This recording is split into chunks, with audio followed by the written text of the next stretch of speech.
choisi pour cette exposition de présenter Horizon négatif. Horizon négatif génère des paysages aléatoires dont les compositions et les couleurs sont modulées par une caméra. Comme tous les programmes génératifs, Horizon négatif construit en temps réel des abstractions mathématiques. L'installation, qui constitue un objet d'expérimentation picturale, est également un dispositif interactif. La caméra détecte, l'ordinateur analyse et modélise à l'aide de dessins informatiques appelés meshes, qui sont des grilles de points dans un espace 3D programmé par l'artiste et déformé par des équations pour offrir toute une palette visuelle possible. Puis, le moniteur vidéo affiche le processus. L'aléatoire prend sa place et la création des tableaux se définit alors plus singulièrement pour l'artiste comme la création d'un ensemble de règles. La durée du cycle se déroule dans un infratemps inaccessible à nos sens qui ne perçoivent là que l'immédiateté. Pour l'urbaniste et essayiste français Paul Virilio, qui a été le professeur et l'ami de l'artiste Éric Verns, ces images mélangent la représentation de la réalité et le futur immédiat de cette réalité obtenue par modélisation.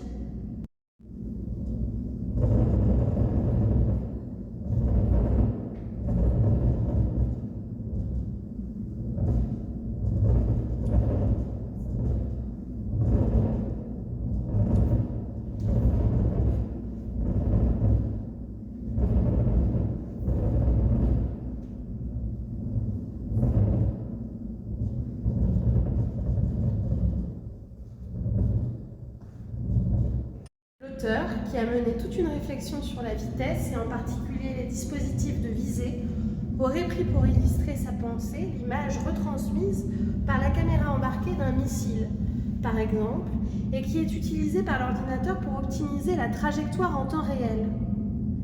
Ici, ce que nous voyons à l'écran est tout à la fois porteur du présent et du futur immédiat de la réalité retransmise. Cela pourrait correspondre à l'arrivée du projectile sur sa cible.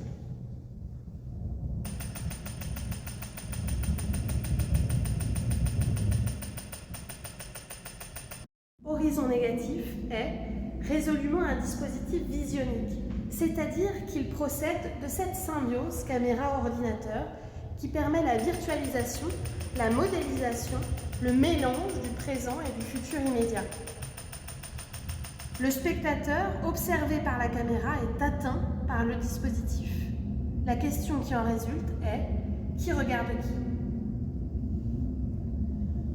Horizon négatif emprunte le nom du livre éponyme de Paul Virilio et évoque donc certains jalons de sa pensée, mais plus encore les origines de celle-ci.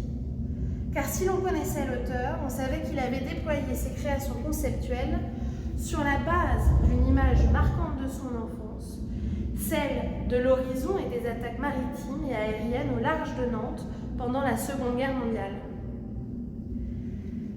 La disparition récente de Paul Virilio a représenté l'élément déclencheur de ce projet autour de souvenirs d'enfance, parfois fondateurs, d'un parcours de vie singulier. Ainsi peut-on bâtir une vie entière sur un émerveillement ou une intuition, mais plus certainement sur une fascination que l'on a eue enfant et dont on n'a de cesse de rechercher et d'associer dans ses accomplissements.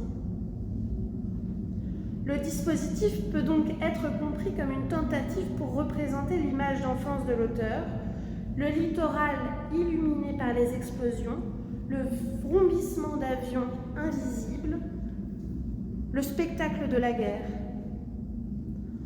Horizon négatif esquisse un tableau très personnel de sa conception du monde, entrevoit le parcours de sa vie, longeant les lignes de fuite infinies d'un paysage dans lequel on se tient seul. L'œuvre cherche la parenté entre